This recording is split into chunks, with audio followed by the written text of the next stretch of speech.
இப்போ நீங்க பார்த்துட்டு இருக்கிறது தாங்க கோழி முட்டை. இந்த முட்டையை கொஞ்சம் நல்லா கவனமா பாருங்க. இது ஒரு சேஃபை பாருங்க.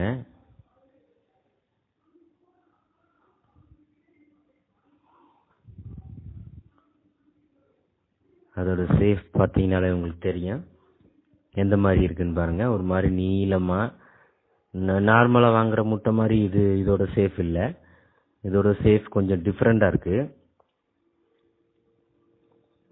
இப்போ ஒரு நார்மல் முட்டையை இது பக்கத்துல வச்சு காட்டுறேன் பாருங்க. உங்களுக்கு அப்ப நல்லாவே தெரியும் பாருங்க.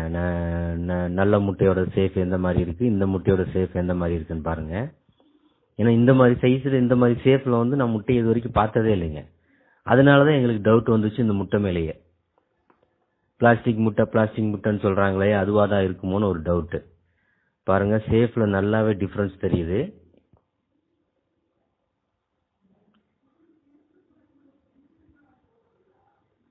நல்ல முட்டைக்கும் இதுக்கும் டிஃபரன்ஸ் நல்லாவே இருக்குது பாருங்க. அது மட்டும் இல்லைங்க, இந்த முட்டையை நீங்க கையில் எடுத்து நல்லா உள்ள அந்த முட்டையோட ஓட்டை பார்த்தீங்கன்னா அதோட மேல் பக்கத்துல ஒரு பேக்கிங் மார்க் தெரியுதுங்க. எதையோ உள்ள வச்சு அதுக்கப்புறமா பேக் பண்ணி மூடின மாதிரி ஒரு மார்க் தெரியுது. நல்லா பாருங்க, அங்க பாருங்க ஒரு பேக்கிங் மார்க் தெரியுதுங்களா? அப்படியே அதுக்கு நேர் கீழ் சைட்லயும் ஒரு மார்க் இருக்குதுங்க. இந்த மாதிரி மார்க் நல்ல முட்டையில நார்மல் முட்டையில பார்க்கவே முடியாதுங்க. அதோட ஓடு ஃபுல்லா நல்லா நீட்டா இருக்கும். இதுல ஒரு பேக்கிங் மார்க் நல்லாவே தெரியுது. எதையோ உள்ள வச்சு யாரோ மூடி வச்சு பேக்கிங் பண்ண மாதிரி ஒரு மார்க் தெரியுது.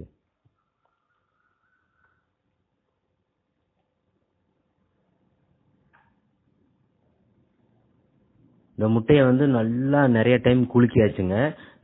போலி முட்டை பிளாஸ்டிக் முட்டையை குலுக்குனா அந்த வெள்ளைக்கருவு மஞ்சக்கருவு மிக்ஸ் ஆயிரும் அப்படின்னு சொன்னாங்க. அதனால நல்லா குலுக்கிட்டோம். இப்ப உடைச்சு ஊத்துற பாருங்க என்ன மாதிரி இருக்குன்னு பார்க்கலாம். பாருங்க, எல்லோ அந்த மஞ்சக்கருவும் வெள்ளைக்கருவும் மிக்ஸ் ஆகி ஒரே எல்லோயிஷா இருக்குது பாருங்க. பாருங்க, ரெண்டும் மிக்ஸ் ஆயிடுச்சு பாருங்க. ரெண்டு மிக்ஸ் ஆயிடுச்சு. இது என்ன மாதிரி கெமிக்கல் ஏதாவது கலக்குறாங்களா இல்ல இது எப்படி வருதுன்னே ஒன்னும் தெரியலைங்க. அது பாருங்க, ரெண்டு மிக்ஸ் ஆயிருக்கு. எல்லோவும் ஒயிட்டும் மிக்ஸ் ஆயிடுச்சு பாருங்க.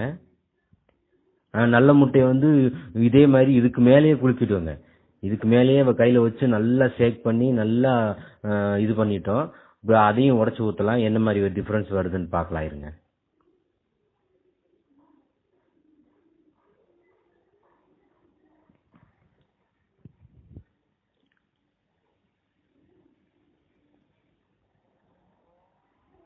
ஓட்டோட உள் சைட்லயும் ஒன்னும் நமக்கு எதையும் நம்ம பெருசா இது பண்ண முடியல, பார்க்க முடியல.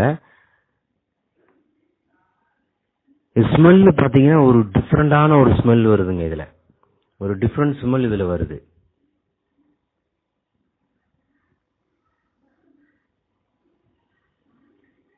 இப்ப நல்ல முட்டை ஒண்ணு உடைச்சு ஊத்துறேன் பாருங்க. அதுவும் நல்லா ஷேக் பண்ணதுக்கு அப்புறம் தான் உடைச்சு ஊத்துறேன் பாருங்க.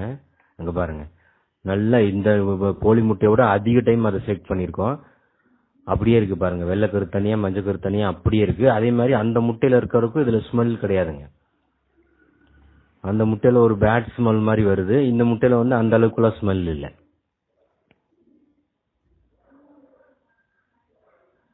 பாருங்க, அப்படியே இருக்குது பாருங்க. கலர் டிஃபரன்ஸ் நல்லாவே தெரியுது பாருங்க.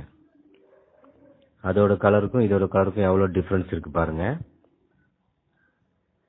அது மட்டும் இல்ல, அந்த நல்ல முட்டையோட ஓடு பாத்தீங்கன்னா லேசா கை வச்சாலே உடைஞ்சிருதுங்க பாருங்க. ஆனா அந்த போலி முட்டையோட இது பாத்தீங்கன்னா நல்ல ஹார்டா இருக்கு, ரொம்பவே ஹார்டா இருக்கு. அது அந்த டிஃபரன்ஸ் நல்லாவே தெரியுது. இந்த அளவுக்குலாம் நீங்க அந்த நல்ல முட்டையில வச்சீங்கன்னா அந்த ஓடு உடைஞ்சிரும். இப்ப பாருங்க, அங்க பாருங்க, லேசா வச்சாலே உடைஞ்சிருதுங்க. பாத்தீங்களா?